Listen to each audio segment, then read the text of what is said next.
We're back. We're here. We're hitting record for episode number 4. Episode 4. Episode 1 was purely audio. Episode 2, 1 video camera. Episode 3, 3 video cameras. Here we are, episode 4. I think we have 3 cameras in production again today. And there are 3 people in the room today. Welcome back, everyone. My name is John Lewis. Here, as always, Mr. Dan Hausman, Milhouse. Here I am. Yep. Welcome back, Dan. And we were going to wait. We were going to do a big introduction and then introduce our guests. Should we do that? Yeah, let's go ahead with that. So, we're real excited I'm always really excited about everything. You'll notice that this is, kind of an ongoing theme that I say that. I'm real excited. But John and I, we settled on a name for the show. And we're really happy to bring it to you. We decided to kind of narrow the focus of the show to what we like and what people seem to be really relating to, too, is a lot of the 90s Hornell talk. Yes, throwback. A lot of the Pizza King talk. So we really like that. And so go ahead, John. You can. Yeah, so when Dan and I were in high school, there was a television show that was produced, and we could watch it Fridays in study hall, upwards of 42 minutes. It was called Inside the Rotunda, or ITR. So we're gonna actually show some clips from that as we get into the next episodes. This show could somewhat be influenced by that. We're calling this show now Beyond the Rotunda. BTR for short. BTR. Beyond the Rotunda. That's the name of the podcast now. Beyond the Rotunda. So this is the first one. And really what we want to do with this is, kind of reminisce about the old days, which even in the first 3 episodes that we put out, I've gotten contacted by so many people that, names from the past that it's been cool. That's been really encouraging. So that's kind of part of the thread, reach out to your friend that maybe we're talking about and spark some memory, reach out to them. But what we really want to highlight is a lot of the current things, great things that are happening just in our area, in Hornell, kind of a small focus, cool people doing great things. Yeah. Which leads into our guest. Yes. Today, we are happy to have our first guest who should look familiar because he is often confused with one or the other of us, Mr. Tim Crowe. Mr. Crowe. Mr. Crowe, teacher here at Hornell High School, junior high technically, but part of Hornell School District. You're in the high school building. Tim is many things. He is a grandson, a son, a husband, a father, a friend, a Catholic. I thought that said athletic. He's athletic. Very athletic. I've seen him go sledding in the winter. It's this one looks like it says magician. What does that say? Musician. That's better than magician. Yeah, you did a pen maker, former guitar pedal maker. It says, that's where it says teacher. It looks like it says tutor. I wrote this list. It's his handwriting. Yeah. Oh, boy. Tim Crowe is from Dagan lineage. Dagan name here in Hornell has often been talked about for years. And also, Tim was the heir to the Music Loft franchise. Shout out to 1990s Hornell. Classic. You couldn't go anywhere without hearing about the Music Loft. Yeah, the Music Loft was formidable for all of us. I think that was, a lot of people got their start buying records at the Music Loft and CDs. Absolutely. They had the Icewater Mansion poster right above everything, local greats. And yeah, Tim's dad owned the shop. And Tim, welcome, Tim. Welcome, Tim. Love that you're here. Yeah, we're happy to have you here, man. Yeah, Tell us about your memories of the Music Loft. We'll get right into this. Oh man, that's a pretty wide range. I pretty much every Friday when I would go to my dad's, that's where I would start. So like every Friday at 5, I'd arrive at the Music Loft and we'd hang out there while he closed up shop and stuff. But no, so many great memories there. Like my first, cassette tapes and first CDs, first guitar came from there, and then later on he opened up an arcade upstairs. That's so right. Oh wow, yeah. Put a lot of quarters in there. Of course, he'd open the door, and I would take the quarters in the bottom and put them right back in the top. But my first concert was there. A little Faint Grace. Nice. Yeah. Shout out. Local band, Faint Grace. Yeah, it was in, There we go. I want to say Anton Flint. yeah, our I don't friend remember Anton. who else, but yeah, no, Anton worked there, so like I knew Anton as a kid. And, was Anton your babysitter? No, I'm just joking. No, no, not my babysitter. He was but working. he would though. Occasionally though, he'd like pick me up from my mom's or something. Oh, that's super cool. Yeah. But no, I remember I was like 6 or 7 or 5 or something, and I remember just being so pumped that I was going to get to see a concert. Because upstairs at the Music Loft, there was like a big stage. You know, it was probably like 4 or 5 feet off the ground. Oh, and wow.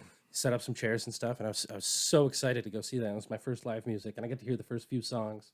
And then my stepmom, I think, took me home or something because it was 9 o'clock at night, dude. You know, super late. And let me say, I think 2 other members of Faint Grace back then would have been Keith Guthrie, That sounds likely familiar. on guitar, and Sean Cox, who's a little bit older than me, likely on bass guitar, if I can remember back to Likely. the 1990s. Yeah. I was not there, but I think those are 2 other members of that ensemble. So is that where we all met Anton? We all met him? That's definitely where I met We've Anton. all known Anton since then. Yes. Yeah. Who I will say is shares the same birthday with me if you're looking for random facts. September 12th. Wonderful. Nice. Not the same year, but the same day. Well, look, Both one more Virgos. time. Let's give Anton a shout. There you go, dude. Yeah, we were mentioning having some fans on this cast. Some of them love this air horn. Some of them despise the air horn. We have taken some criticism on the air horn. I have dropped the volume. Hopefully, it's not quite as loud as it has been.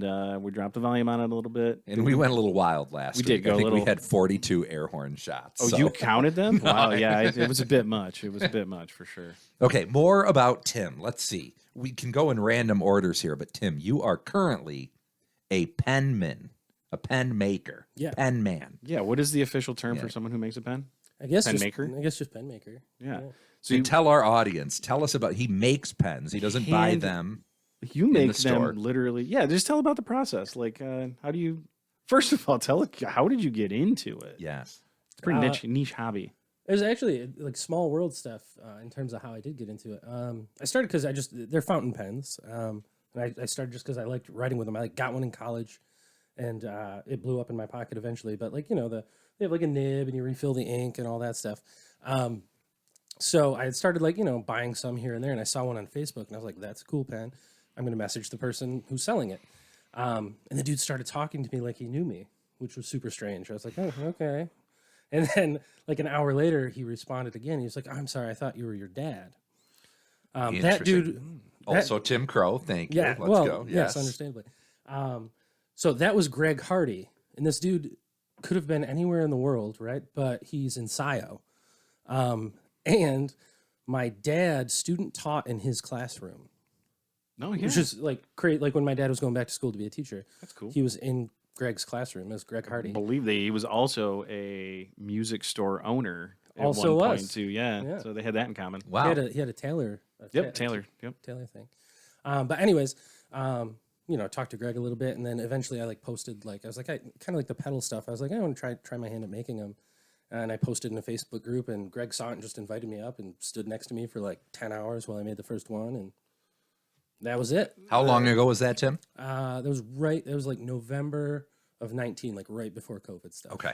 All right. And so that's how you got into it. Yeah. Now, but you didn't just get into making pens. Like I've been to his house, I've been to his shop, I've taken the tour, and you're doing some pretty wild stuff. Like you're making the core ingredients of the pen, right? Well, we'll talk Yeah. about that a little bit. So those are blanks. So you get like a 8-inch plastic rod, and it's a pen blank, and you take that and you cut it up and put it on a lathe and turn it into a pen. The bigger part of my business lately, anyway, has been making those and selling those to other pen makers. So it's like a 2-part epoxy, and you mix in like mica powder, which is like it's the stuff they use in makeup and car paint. It's like sparkly and stuff. And you put it in there, and you put it under pressure, and out pops a 8-inch stick of plastic that looks cool, and you can make a pen out of it. I was really impressed at the way that you incorporate your entire family into this process. Oh, Like, it's touching, man. So you can talk about that a little bit. Yeah, I think Carson's up to 34, and Mikey, he's my younger one. Carson's got a 3-year lead on him. Mikey's up to like 18 or 19 blanks, but they come down and they pick out all the colors and stuff, and then This is make great. blanks out of those. And And when he's saying like they make blanks, that's a whole product line that they've created for blanks. It's Yeah. not just it was impressive. Like I see how meticulous it is in the formulas, and to do it the right way, there's a lot of science and math involved. Yeah, yeah. Stay in school, kids. And a lot of fun, I've got to though. say, this is wild to me because I'm remembering back to I had rented a space here locally in Hornell to jam and hold all my music equipment. And Tim rented from me. Not even. I mean, we just talked about this where he said I'd like to use some space too. And Tim had his equipment there. Here at the time. The arts thing, right? Yes, the Belfry. Oh, the Belfry. Just literally slipping my mind. But Tim he was making guitar pedals there. And it sounds like quite the same process. And you had like a plastic booth made where to me it almost looked like the lab on Breaking Bad. That you were spray painting guitar pedals in there. Yeah. Of course, spray painting is probably not what it was, but It was powder coating. Yeah, powder Yeah. coating and mixing colors, and they were quite impressive then. Yeah. And by the way, before the cast, as we were talking, that ended right around COVID, you said, Yeah. and this is when the pen making started. Yeah, with COVID, musicians weren't out playing, and there wasn't a whole lot to do, a whole lot going on there. So I kind of, not necessarily intentionally, but kind of learned this pen thing, and I've really been going on that for a while.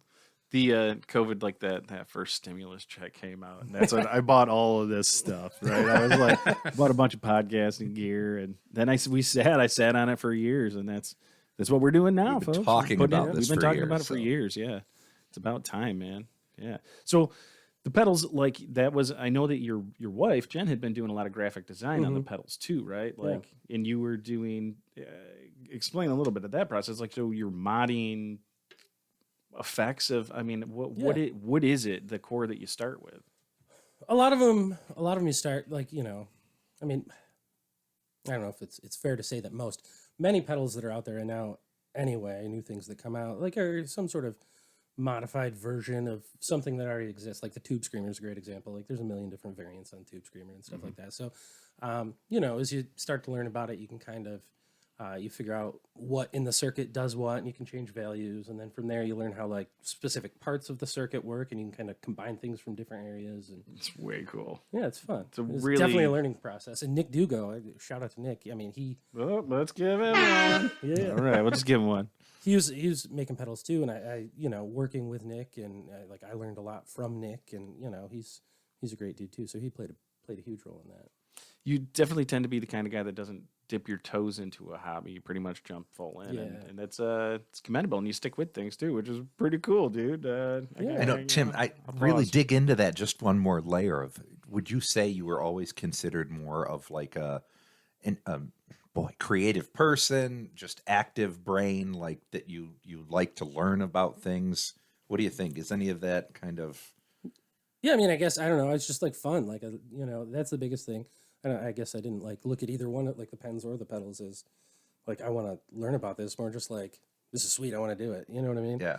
And it kind of takes off from there. And as you go, you do learn. I mean, but that wasn't like the starting point. I guess it was just like, oh, this is sweet, this is fun. So one of the other hobbies that you've had throughout your life that I know and we've been through and we've talked about and extensively, and there's a lot of video footage out there of too. You're a musician, and you were part of a pretty incredible experience, the whole era of a band called Well Worn Boot. Yeah, that was a lot of fun. I started that in college, and then trickled off after college. It became tough because we were all over the place. But yeah, no, that was definitely a fun time. So the band, for those of that don't know, was a bunch of characters, Yes, fictional an ensemble of characters that perform at a very high level, but at grassroots too. I mean, it's real performance art, real cool stuff. I guess I would have described. I haven't seen them lately, I got to admit, but They're still doing really cool stuff. still doing this. Yeah, it's And kind of the costumes and the stage props, if they're like next level. Matt Wisniewski's the main person there, the singer and he flute made a player. movie too, right? Yeah, yeah. He's done a lot of really cool stuff He's a really creative mind. surrounding that. Yeah, I would have called it like probably punk blues, or I mean, what did you guys classify it as there's when we were doing? All sorts of vulgar terms that we Yeah. okay. But no, that's fair. Yeah, like cowboy, like rock kind of. I don't know. Yeah, it was real cool, real great story, and A lot of fun. we did some gigs together too. Yeah. Millhouse. You were part of those mustache balls that we talked about last time. Actually, you guys played the last Mustache Ball too. Yeah. It was pretty awesome times. Did we kill you with that mustache ball? Too, No, or I don't think it was just that at one. We did a birthday party of mine. We did as a fundraiser for the Humane Society. We called it the Party for the Puppies and the Kitties. I was there. Did it at the Elks The Club. Elks Club. Yeah, and the band murdered me as a part of an encore, 3-song encore. And so yeah, the plane or the baby, yeah, yep, baby baby Buckingham, they had brought a gallon of fake blood. And baby Buckingham had bit my neck as like that was how I was murdered. It was a biting, and he was turning around and taking big swills off of this gallon of fake blood, and then just leaning over me and spitting it into my face, like into my mouth, into my face. It was crazy, but yeah, by the end of the night, nobody that was in the bar or the Elks Club knew what we were doing. That's my favorite part. And so at the end of the night, after, there was tarps down on the ground and there was fake blood everywhere in the Elks Club. And they were carrying me into the bathroom after I had been murdered as part of the performance. And the door to the Elks swung open. And everybody that was sitting in the bar finally got a peek of what we were doing out in the other room all night. And it was mayhem. All heck broke loose. They came running out like, oh my God, what's happening? Yes, just a normal night at the Elks Club member bar, and right on the other side of a stained glass door, I believe. Yep. right next to an old Ponderosa. And we were doing some weird stuff back there, but that was really great. And then you had a couple legendary Weekend at Chucky's performances too. That really kind of, I don't know, put that place on the map for sure. You guys really solidified that festival, and your late night set was never to be forgotten. Anybody that was there definitely wouldn't forget it, I'm sure. And Tim's persona in this band was the horse. Mm-hmm. And I mean, you had this costume with a head that to me now is BoJack Horseman, the cartoon from Netflix, before BoJack Horseman existed. You are the original BoJack Horseman. Yeah, The based horse they had to have been. Someone had to have seen you and said, we're going to make a cartoon of this. It must have been the case. With Will Arnett. Yeah, Will Arnett. Voiced by Will Arnett. He's great. He was great. Another thing we talked about when we were at lunch today, we ate at Giovanni's today. Yes, another four pizza days in a row. I mean, it's like it's Pizza been day. lucky. The cast is going well, so we might as well stick with the pizza on the weekends. But we were talking there that you did work at Pizza King also in what, late 90s, early 2000s? Yep. Probably early 2000s. Yeah, more early 2000s or even mid. Like, I graduated high school in 03, so shortly after that. Yeah. Tim, you were a Delivery delivery He's one of driver. those He was hot shot advanced. delivery drivers we were Yes. talking a couple weeks back. Yes, they got tipped. Oh yeah, Yeah, they did. They were in and out. Rolling They got in to the see the dough. whole town. Oh, my So goodness. did you drive the wrong way down Hakes? Were you one of those guys? No, Never. I I didn't think you were that kind of guy. I always didn't thought that think was uncouth. so. Yeah, absolutely. Can't be doing that. No. Not cool. No, that 50 cents worth of tip isn't worth risking people's lives. No. No. Can't do that. Now, we want to break ground on one more thing that we haven't talked about at all yet that Tim mentioned, because he said, yes, with the Music Loft, you could buy CDs, cassettes, your music, but then a new shop came to town. And Tim, you had an interesting story on this. It wasn't necessarily, the rival store, but a store that you would go to, Hobbies, Oh yeah. music, Hobbies, video, music, and yeah. gifts, I believe, books. And Tim, tell us your experience with Hobbies. I just thought of another one too. I'll talk about both. So first, Poppies was awesome. The bookstore part of it, when you said that, made me think of this. Every Wednesday, I would get my allowance, and I would get $6. And right after school, I'd book it from intermediate to Poppies and get the newest Goosebumps book. Ooh, Like for, R.L. like, Stein. 2 years straight. Like that's what I did. Or maybe not the newest, maybe just one I didn't have because they didn't come out every week. But I think I got the whole Goosebumps collection that way. Awesome. But no, what we were talking about earlier. So obviously my dad owned a music store. I would get most of my stuff there. But when I started to get into like rap and things like that I was concerned my dad wouldn't agree with. I never asked him. But when, I was maybe too embarrassed or concerned that he wouldn't approve, so I'd get my rap CDs from Poppies.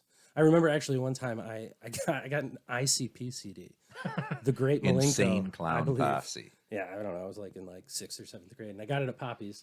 And I remember walking from Poppies, opening the CD, and then going to my dad's store.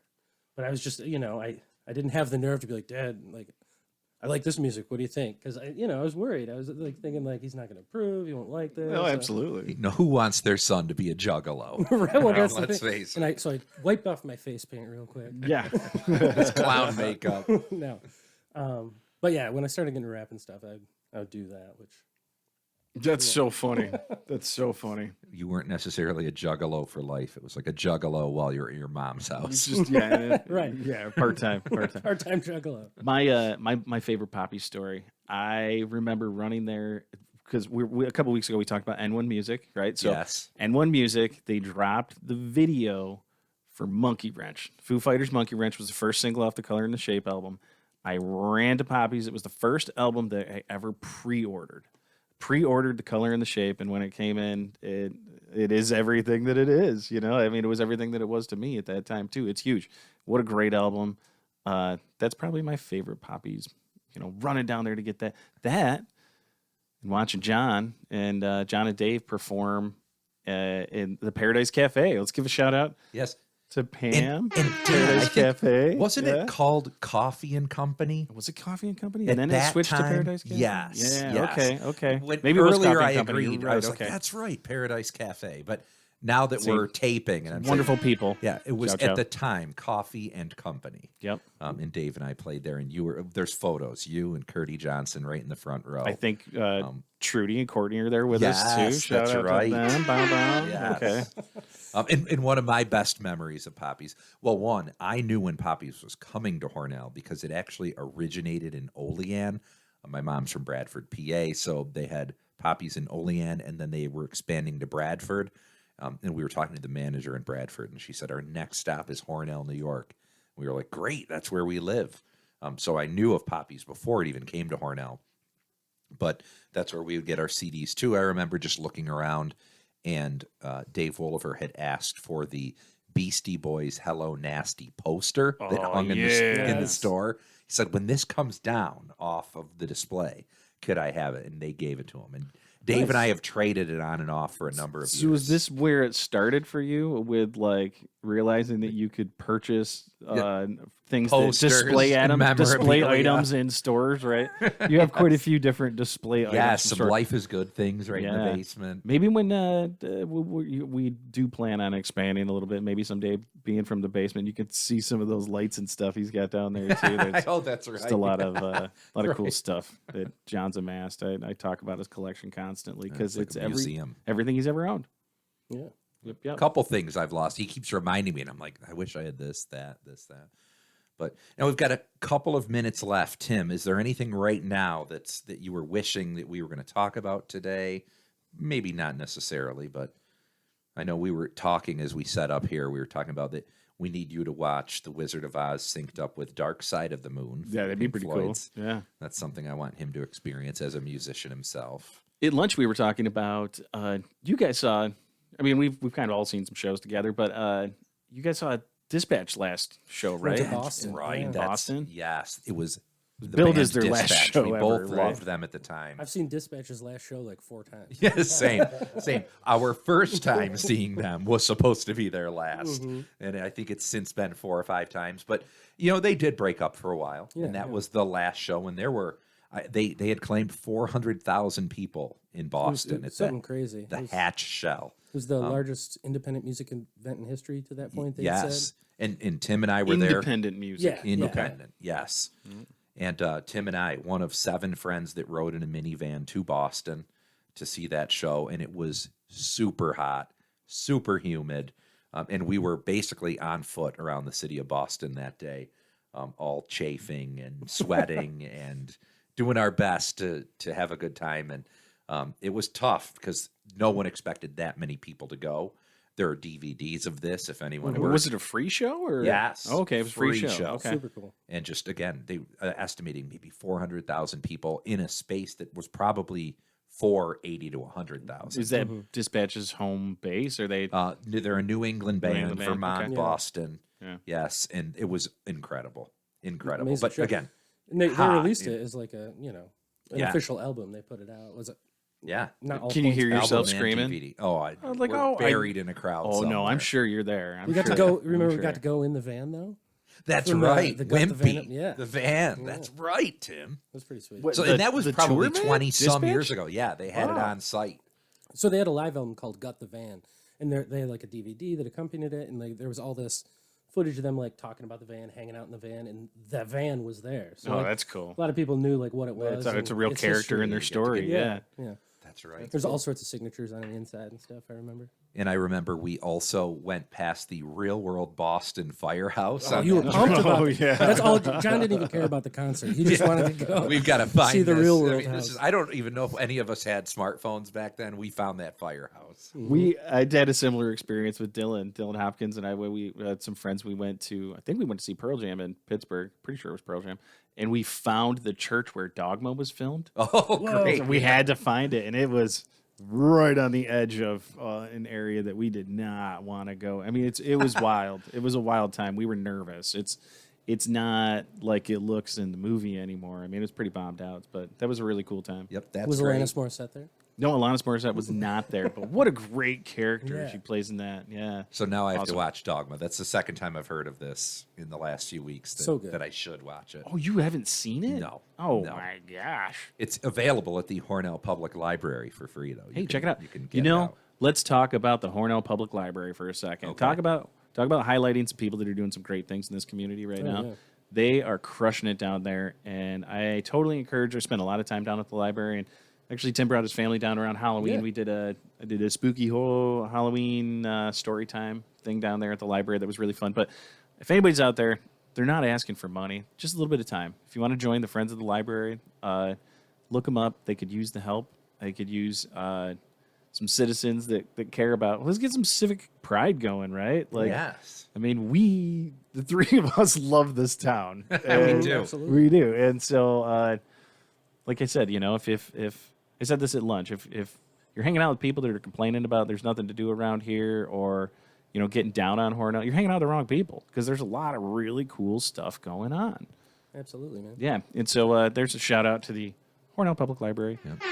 And actually, Go get your card. the Yeah. public library reminds me, when we were talking about poppies, one thing we didn't mention was the movie rentals. That's something that, you know, doesn't really exist Doesn't anymore. exist. And as a kid, it was so much fun to like go there and you like pick out a movie and all that stuff. And the only place that we can kind of provide our kids with that type of experience is the public library. Like we'll take Carson and Mikey to the library and we go in the movie room. They get to like pick up DVDs, look at them, find a movie they want to watch. And it's, you know, you can't get that outside of it anymore. Outside of a place That's like the really library. cool. Yeah, I mean, I guess we have subscriptions to everything at the house, and it's so desensitizing that our daughter ends up watching the same things Right. all the time because she knows that she likes those. So yeah, we don't even go up to the movie section. We usually stay down in the kids' book section, but Which is yeah, huge too. They got so much stuff down there. It's great. Yeah, we do have a fantastic library. They do in really cool Hornell. programming, the Lego contest, all that stuff. If you look at the statistics of the amount of events that they've done, I mean, we're talking 400 plus events in the 2023 calendar year, Oh, yeah. which is, and I'm not joking. Look up these statistics. The amount of events that they're doing more than one event a day down there. And they could use the support, you know, make sure they check it out. In the summertime, if you make it to any of those, the programs, the summer programs that they do, and they were in the Arts Center last year.